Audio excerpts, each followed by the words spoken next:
ሀጂ ዶሮ አልጨመረ ተባለ። አሁን ኑሮ ሊወደድ እንግዲህ ተመስገን ማለት ነው ልጄ። አንድ ያመጣው ነገር ምን ይደረጋል? ነዳጅ በእጥፍ ነው የጨመረው። እንደገና ጫት 500 ብር ገባ። 500 ወላሂ በል አላውስ ተመስገን ማለት ነው እንግዲህ። ምን ለተመስገኑ ቦታ ለይለት። ይደጎማል አላሉም ወይ? አይ ነዳጅ ነው ይደጎማል የተባለ እንጂ ጫት አልተባለም። ኧረ አልተባለም። እንዴት እነዚህ ሰዎች ቁም ነገርም የላቸውም። የሚደጎመውን ማይደጎመውን ነገር አያውቁም። አሁን ባለመኪና ተደጎማል ምን ይጠቅማል? ነዳጅ እኮ ባለመኪና ብቻ አይደለም፣ ታክሲም እኮ አለ። ታክሲ ባለ ታክሲውም እሷን ካልቀመሰ አይሆንለትም። አሁን የሸረፋ ልጅ ለአረፋ ተኮናትረነዋል ነበር። ቆሽ አለ። አንዴ ጎማ አንዴ ምን አፈር ራዲያተር ምን ሲል እዚያችንን ገደለብን። በኋላ ሸረፋ እኔ ነኝ ያመሉን ማውቀዋለና ግማሽ ነገር ይዞለት መጣ። እሷን ቀማመሰ። እኔ ያቺ መኪና ትሄዳለች አላልኩ።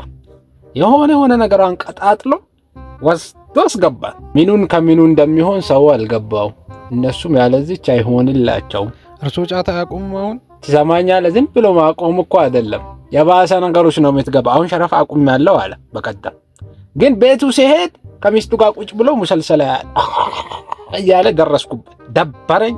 ይደብራል። አሁን ለዚህ ነው ማቆመው። እኔ ለተሻለ ነገር ካልሆነ በስተቀር እኔ አላቆምም ጫት። ባይሆን ሀጅ ደርሼ ሲመጣ አቆማለሁ ብያለሁ። እዛ ከሄድኩኝ አቆማለሁ የሚል ሐሳብ አለኝ።